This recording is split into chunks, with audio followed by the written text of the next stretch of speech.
I have spent dozens of hours blasting bugs, figuring out just what makes Terminids tick so that I can teach you how to become an absolute Terminid Terminator capable of two-shotting Bile Titans and trivializing Chargers. Welcome to the Helldivers Handbook. I've got all the best strategies for wiping out these creepy crawlies, where their weak spots are, some of which will definitely surprise you, what stratagems and weapons you should be prioritizing in your loadouts, and more, so make sure to stick around to the end. I promise you'll learn more from here than any other enemy type video because we'll be covering all enemy variants and attacks, many of which people manage to omit. By the end of this video, you'll be a true Helldiver raining democracy down on the lowliest of Terminid Scavengers and almighty Bile Titans alike. Let's make Super Earth proud and dive right in. We're going to start with the little guys first and work our way up, but I won't spend much time at the bottom as killing them really isn't rocket science. First is the Scavenger trio, with the baseline Scavenger being pretty well next to useless, only possessing a weak melee attack that when you're being swarmed can be annoying, but in normal circumstances, just give them 2 shots with just about any AR or SMG anywhere on their feeble little body and they'll drop. What is important to think about with regards to these more meager enemies is ammo conservation, as I find a lot of people will just unload their mag on trash mobs, draining what is often truly precious ammo when you start doing Helltide difficulty runs, and even more so with stratagem cooldown modifiers applied. So make a point of learning exactly how many shots each Scavenger takes to kill with the weapons you're using, and make a habit of only firing exactly that many bullets to take them out of the game. Similarly, not using your more powerful support weapons like the railgun to kill them if you can avoid it. Our second Scavenger is the Bile Spitter, which is equally easy to kill, but it is a significantly greater threat if it's able to hit you with its Bile Spit attack. This will slow you for 3 seconds and deal a small amount of damage, but goddamn, that slow lasts for what can feel like an eternity and can easily spell death for you when you're being actively swarmed by other more threatening Terminids. Either knock these guys out early on into a fight when you see them if you have the bandwidth to toss a few shots their way, or at least actively keep note of where they are and apply evasive maneuvers to dodge the bile shot if you're not going to be killing them immediately. If you are unlucky enough to be hit by them and you really need to huff it to create space between a swarm chasing you, then just keep dolphin diving until the slow wears off. You can still create some space that way. I no longer have the fingers to count the times I've died specifically because I've been slowed by one of these little rats. The final Scavenger is the Hopper, which is a baby version of the more powerful Hunters. These guys also aren't a major threat in terms of damage, but they can be annoying as they can jump fairly far and get up in your grill. So give them a couple lub taps like any of the other Scavengers and just let the bodies hit the floor. With all Scavengers and honestly almost any non-Apex tier enemy, that being the Bile Titan, Chargers, and Stalkers, you'll surely have noticed these little freaks letting out their little battle rally farts and burps that trigger bug breaches and turn your peaceful missions into a potentially inescapable hellscape as wave after wave of bugs swarm you once the breaches begin. For the most part, it's usually these little guys who are going to be getting the breach fart off, and so when you see them getting ready to do it, you have literally less than 2 seconds in most cases to stop them before it's successfully called. Higher tier bugs seem to be capable of this as well, so you always need to be on your toes, ready to take out the bug that's calling in the cavalry. When you're working with a team or even solo, you'll want to do your best to either completely avoid patrols while moving to objectives, or if you're going to engage it, then do so in sync with your team and wipe them out as fast as possible to minimize the chance of a breach being triggered.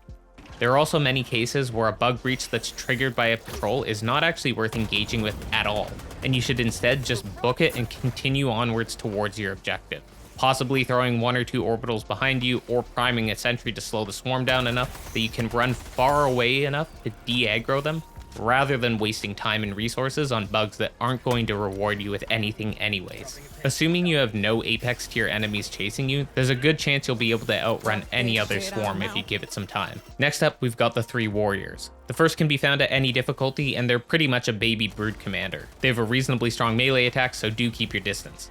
Warriors are weak in both the head and legs, and won't take many shots to kill if your shots are connecting. Typically 1 shotgun shell is enough when hitting the head.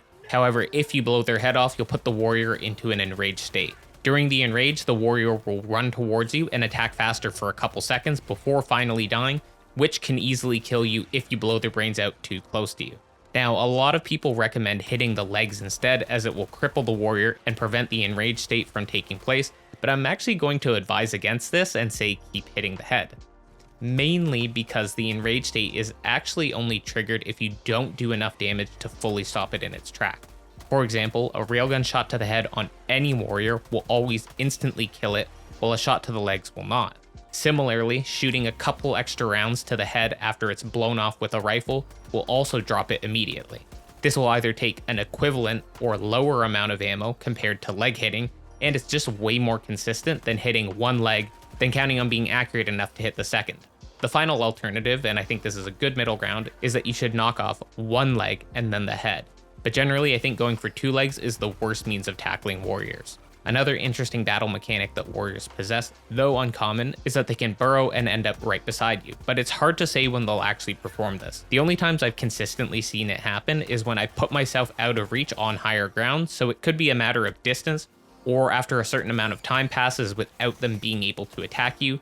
That's what could be triggering it. So just be wary of this if you're holding some high ground, or you might be in for an unwelcome surprise. Warrior 2 is the Bile Warrior, which you'll find at hard difficulty or higher, and you'll be able to tell it's a Bile Warrior if they have a pustule-covered underbelly. The difference between these and a standard warrior is that they'll create a small bile explosion when you kill them that can do some hefty damage, usually equal to more than half your HP bar, and slow you down if you're reasonably close to them when they blow. If you're aiming for the head, your first shot after blowing off their head will trigger this explosion, so you will actually need to be more careful going for headshots against these guys. Their health pool seems to be pretty much identical otherwise to standard warriors, it's just the added explosion you'll want to be conscious of when being swarmed. This does make for a better case for blowing off their legs in close quarters situations. Our final warrior is the Sentinel Guard, which is our first bug to have any significant armor to protect it. Now, the other warriors do occasionally have bullets reflect off of them, but it's pretty infrequent, assuming you're aiming for the correct weak point, so I'd say it's negligible. With Sentinel Guards, a railgun shot to the head will dispatch it instantly. However, most weapons are not able to penetrate its armor. You can, however, use the Liberator Penetrator to crack through their armor, as it does have medium armor penetration, thus indicating that it's medium armor on the Sentinels. I wouldn't call these a major threat compared to other enemies, though they can buckle down into a defensive stance, making their weak spots much harder to hit, and acting as a shield between you and any Terminids behind them that could be higher priority. If you're a clean shot, you can aim between their shielded section and their legs for some exposed flesh, or you can take a more direct approach and toss a nade at them, or blow them to bits using any other explosive type weapon to blast them. If you've got a buddy who can flank them and hit them from the sides or the rear, then they'll go down easy. A final note for Sentinels is that they do not have an Enrage mode, so once it's taken lethal damage, it's going down. Moving into more dangerous territory, we've got the Hunters. These are fast-moving, relatively strong foes that can quickly overwhelm you, especially at higher difficulties in large numbers. You'll always want to try and take these guys out early into a battle if possible, as they can and will keep up with you if you're doing anything less than beelining it the hell away from a swarm. Even worse at higher difficulties, on anything challenging and above, they will slow you for a couple seconds anytime you're hit by their tongue attack. When that lands, you're probably screwed, to be honest, so just dolphin dive and pray that your spray takes out enough surrounding foes that you can get back up again and start huffing it. Hunters are also unique in that they actively try to dodge your attacks, often sidestepping in the pursuit of you if you're laying down fire on them. Given how many Hunters often spawn during bug breaches, combined with their movement speed, attack speed, and damage, these guys can be some of the most frustrating enemies to deal with, aside from the apex tier Terminids. Thankfully, they used all their skill points investing into offense, leaving them with next to zero defense and a tiny health pool, so a few bullets from any weapon will be enough to wipe them out as your one saving grace against the Hunter family.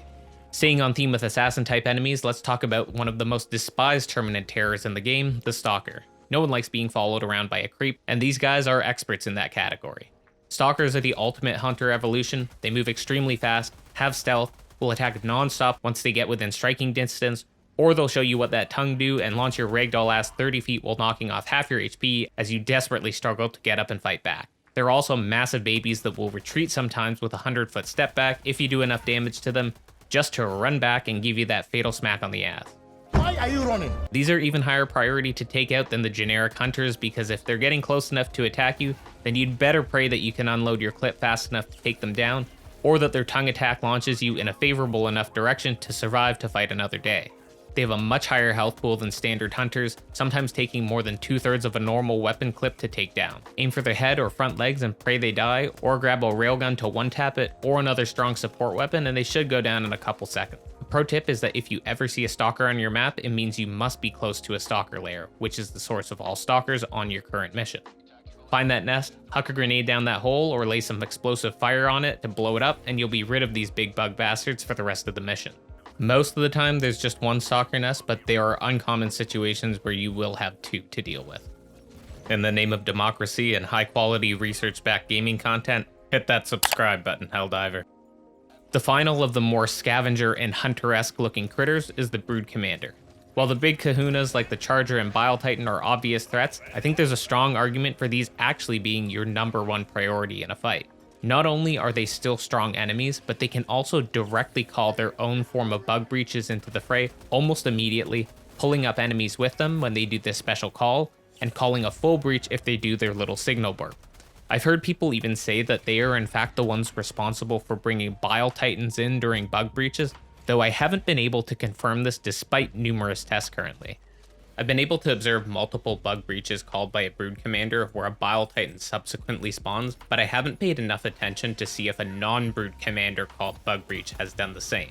If you've witnessed this outside of an extraction or the kill X Terminids missions where things just naturally spawn, specifically from a bug breach, then let everyone know in the comments. If it instead ends up being that Brood Commanders are the sole reason for Bile Titan spawns during bug breaches, then this is an extremely compelling reason to wipe them out immediately when you see them, and raises their threat level tremendously. In terms of weak spots, the legs and head are fair game, just like the Warriors, though this time taking off their head with a standard rifle will be harder to do as their Enrage phase lasts longer, and doing enough damage to stop them dead in their tracks is usually difficult without using a railgun or autocannon. Instead, if you're using regular ammo, you're gonna be better off going for the 2 front legs, which in many cases will let them slowly crawl towards you, but will make them harmless enough when you deliver that final blow at least. A final thing to watch out for is that while they're generally slower than the hunters, they do have their own type of charge attack that can close the gap between you and them pretty quickly, and if you get hit by it, you will take a significant amount of damage, potentially being one-shot if you get hit right into a wall.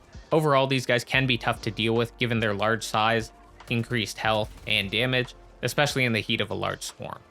Our next big bug is the sluggish yet deadly Bile Spewer, which is a much bigger threat than many people give them credit for. If their Bile Spew attack hits you dead on, you'll suffer a fate worse than the poor squirrel and Hot Tub Time Machine. Seriously, this shit will almost always insta-kill you if you get hit for even about half a second by the death barf. The tracking is reasonably strong too, so even running completely perpendicular to them at top speed isn't always going to be enough, so if you see them rearing to hurl chunks at you, then I suggest you get ready to dolphin dive out of the way immediately, lest you end up a gooey mess on the ground. The shield generator pack is actually an incredibly OP stratagem to run if you find yourself frequently dying to the Spewers, as it doesn't seem to lose charge when being hit by the barf, or at least it depletes the shield incredibly slowly. This could be a bug though, honestly, and it may be patched in the future. In terms of killing these big booty bugs, their weak spot surprisingly isn't that massive dumper as many would think. Instead, you want to dump your mags straight into their face and they'll actually go down pretty quick, taking around a dozen bullets with an SMG or 1 clean shot between the eyes with a strong support weapon or shotgun. Now, the ones you've encountered that only shoot bile sprays or give you little love bites are the yellow nursing Spewers, which are not quite grown-up versions of the true Bile Spewers. The fully grown Spewers are supposedly found on suicide difficulty and higher, and these are the ones that can also rain hell from above when they go into mortar mode, on top of having additional armor. Now, I actually think the real distinction is instead that you must be playing on a planet that has green bile variant bugs in general for those to show up, as I always see them in conjunction with the little green Bile Spitter scavengers and the green-bellied explosive Bile Warriors, and that suicide difficulty may not be a hard requirement.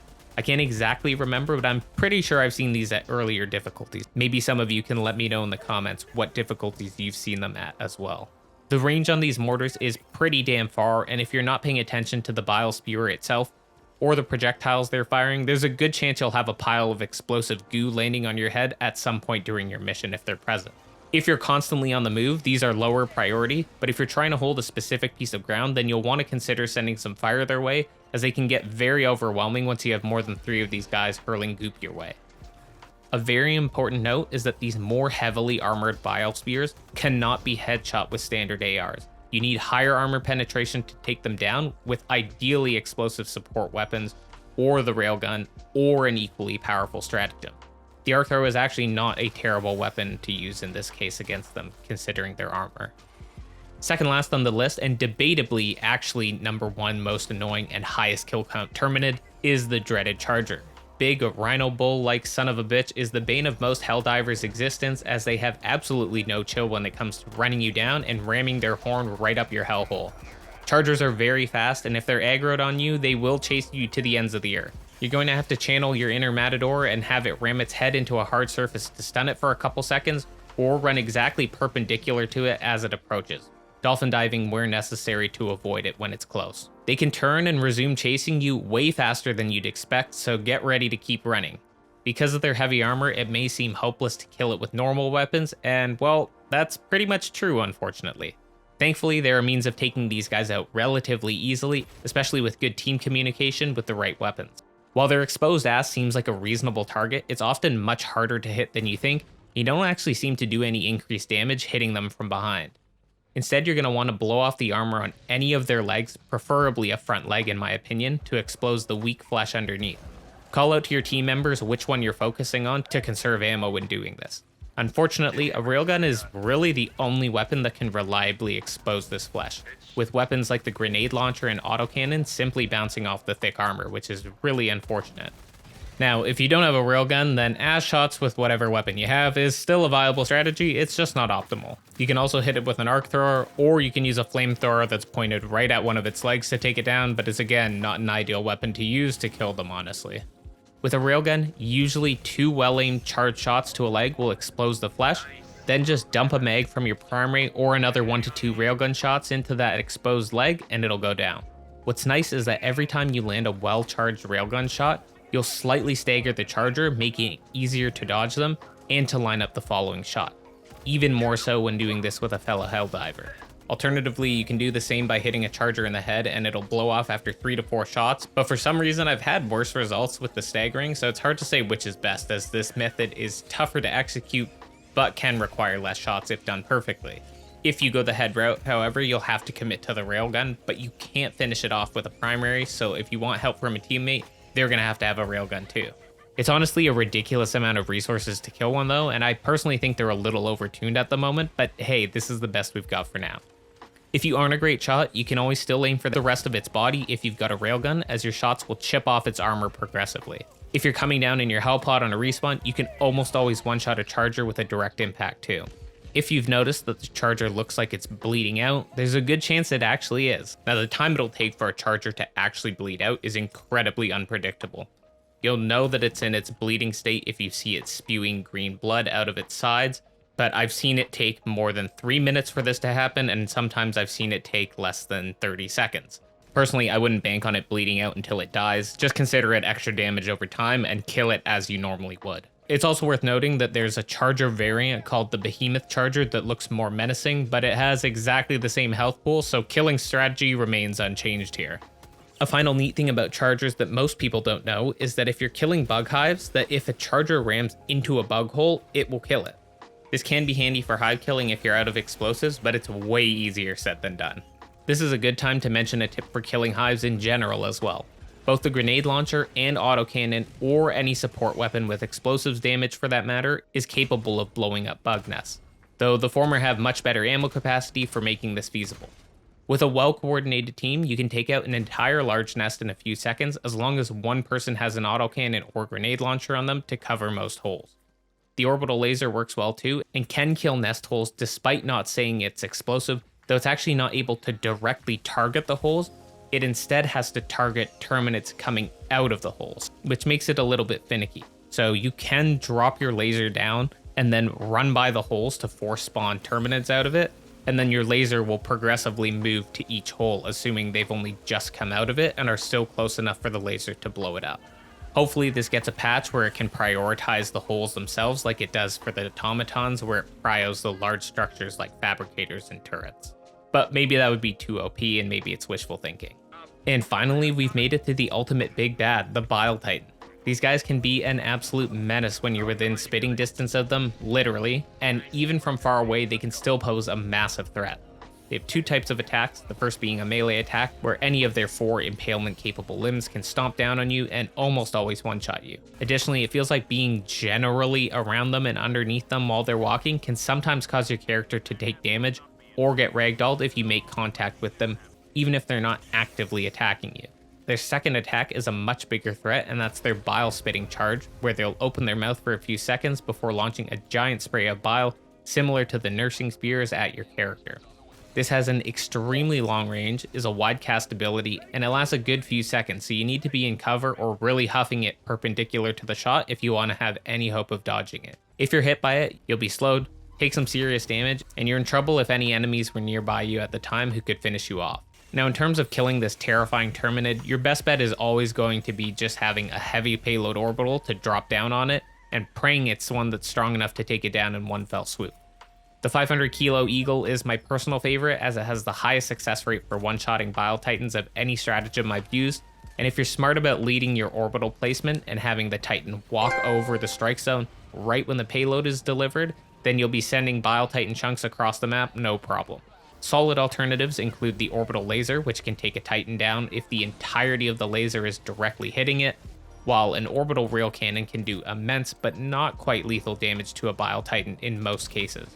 Anything other than these three orbitals will usually not have enough strength to single-handedly take a Titan down, but it can make it possible to finish it off with your support weapons with much more ease. In terms of weak points, there are two distinct spots. One being the obvious bile sacs on the Bile Titan's underbelly, which is relatively easy to hit with explosives and bullets alike, and bursting these will do a large chunk of damage, but more importantly disable the Bile Titan's ability to spit bile. Now be warned, when you do this, it will of course only have melee attacks left in its arsenal, so expect it to relentlessly chase you once those sacs are popped. This may not be ideal in many circumstances. The alternative is instead to shoot directly at the lower jaw of the Bile Titan, ideally when it's priming its bile attack for the best chance of hitting it while it's stationary. Hitting in that lower jaw, especially with a railgun, can make it possible to take it down in as little as 2 perfectly aimed hits. I'm pretty sure I've done it in one a few times, though I'm not sure if it had already taken some significant team damage at that point. My buddies and I, along with a ton of other people, have noticed that it feels incredibly inconsistent at times, however, as sometimes they'll go down without a hitch, taking only those 2 well-aimed shots, and other times it feels like it's taking 7 to 9 shots when we shoot the exact same spot. I want to believe there aren't different health pools for Bile Titans to spawn from, as I've heard many speculate this, and I've even thought the same at times, but instead believe that this might just be the railgun shots not actually landing where we think they are when the game registers the hit. The game may be interpreting what we saw on our screen as a hit right to the jaw as a hit just below that or just above it instead. In any case, for the most consistent results, you're just going to want to not shoot the top of the head, but instead aim for that lower jaw. Doing this, I feel like I get way more 2-taps and sometimes even those 1-taps. If you don't have a good shot because their head isn't in your line of sight, a shot in the ass is still better than nothing, so dish out what you can anytime there's a good opening to hit either weak spot. You might get lucky and their rear end will just blow right off and they'll hit the ground. I feel like sometimes I get lucky and one good shot to the rear ends up just dropping them. Despite their obviously lethal presence, I'd still say they're not top of the list for me in terms of threat level. If they're actively pursuing you, obviously take cover where necessary, but focusing on enemies like Brood Commanders, Chargers, Stalkers, and Hunters are more immediate threats that could either spawn more enemies or kill you right then and there. A lot of people's immediate reactions when they see a Bile Titan spawn is to just start hucking orbitals at it right away, but if you're playing in a team scenario with comms, it's probably better for somebody to call out that they're going to take that Bile Titan out, so that you're not all throwing orbitals on the same Bile Titan and can instead conserve those resources for killing other Terminids on the battlefield. We mentioned this with the Chargers briefly, but if you're KIA and need to drop a new Helldiver into battle, have your teammates throw your respawn on top of the biggest threat on the map and steer that pod right into it to take it down. You can take down a Bile Titan from full health if you hit it just right sometimes. Word of warning though, you may be dying immediately after this if you're dropping into a large clump of enemies. So now that we've talked about all the Terminids and their variants themselves, let's quickly go over some optimized loadouts for maximizing your kills against the Terminids. In terms of weapons, there are really only 2 primaries I can recommend in good conscience, and that's the SMG-37 Defender and the SG-225 Breaker. I think they're just miles ahead in terms of effectiveness compared to any of the other weapons in the game. There are some niche use cases for weapons like the Liberator Penetrator or the Slugger, but given either the smaller ammo capacity and low damage per shot on the Liberator, and the terrible fire rate and ammo capacity of the Slugger, I just think they're not viable to run considering the quantities of enemies you fight when it's against the bugs. If you really need a bigger punch, you're going to want to save that for your support weapon. For secondary weapon, the P19 Redeemer is just absolutely disgusting. There's no reason to ever run any other secondary in my opinion. It's so good. Grenades are definitely personal preference, but I would always run the G12 over the frag. Even though it's got a longer fuse time, the damage increase is totally worth it. Impact grenades are more of a matter of preference. I don't like not being able to use my grenades when lots of bugs are up in my grill, and you'll for sure be insta-killing yourself if you throw a grenade in a scenario like that. As for stratagems, there are quite a few good options here. I think the most important thing is having team diversity. Realistically, you could actually have somebody run a machine gun or a stalwart so that you can clear out some of the smaller bugs more quickly, while other members on your team carry either a railgun, autocannon, or grenade launcher so that you can either clear bug hives very quickly, or having a railgun which excels in pretty much every role other than destroying bug hives. The spear is pretty terrible in my opinion. It can kill Bile Titans and it can kill chargers, but it is just not worth running in comparison to the other weapons. Flamethrower is situational, it's okay, but it's not that good. And the last weapon that is probably semi-viable, I would say, is the arc thrower. It's a little bit weird to get used to, but it can be effective. It's not my cup of tea though, you'd have to try it out for yourself. In terms of eagles and orbitals, the orbital laser and the orbital rail cannon are probably the only two orbitals I would actually run. But for eagles, I say it's really a matter of preference. I think that once you have the expanded weapons-based ship module unlocked, then running the 500 kilo is definitely a good choice since you're literally doubling the amount of drops that you get with it. The rocket pods are solid. Napalm Strike is awesome for ground control, basically wiping out any of the smaller bugs, and even some of the more medium-sized ones if you get the strike right. Cluster bombs are severely underrated. You get 4 or 5 uses depending on your ship module, which is very nice for clearing out small swaths of bugs. The one caveat here being, it makes your rearming take longer if one of them still has some of its charges up, so you're highly incentivized to use all of your eagles in one big go. Jump hack is pretty ass in my opinion, extremely niche, and you give up a lot of potential for a backpack slot, but you can put yourself on higher ground, which is nice in certain scenarios against the bugs for sure. Now for backpack slots, I'd say the Guard Dog Rover is far and away the best offensive choice, if not defensive if you want to think best offense is a good defense. The laser rifle that it uses is way better than the one that your own character can use. It pretty much never runs out of ammo, and it just shreds any bug that gets near you, also going through armor. It's an excellent choice, and it'll probably rack you up like literally a couple hundred extra kills per match, assuming you're getting into the thick of it fighting at all times. The true defensive alternative here is going to be the shield generator backpack. Unfortunately, you need to be level 20 to get this, similar to the railgun, but man, it is so useful against so much of what the bugs throw at you. We mentioned how the Spewers attacks get negated from this. You can also avoid the tongue attacks from both the hunters and the stalkers, which is insanely useful for survivability. It's really tough to say what's better than the other. I'd say they're honestly equal, but if you want to play more offensively, the Guard Dog is gonna be a better choice. If you're running a railgun or some sort of heavy weapon where you need to be able to line your shot up, the shield generator pack will maybe be a little more useful so that you can tank a couple of hits without having your shot go awry. As for sentries, they are always useful, but I'd say against bugs, they're a little more risky, especially the mortar sentries.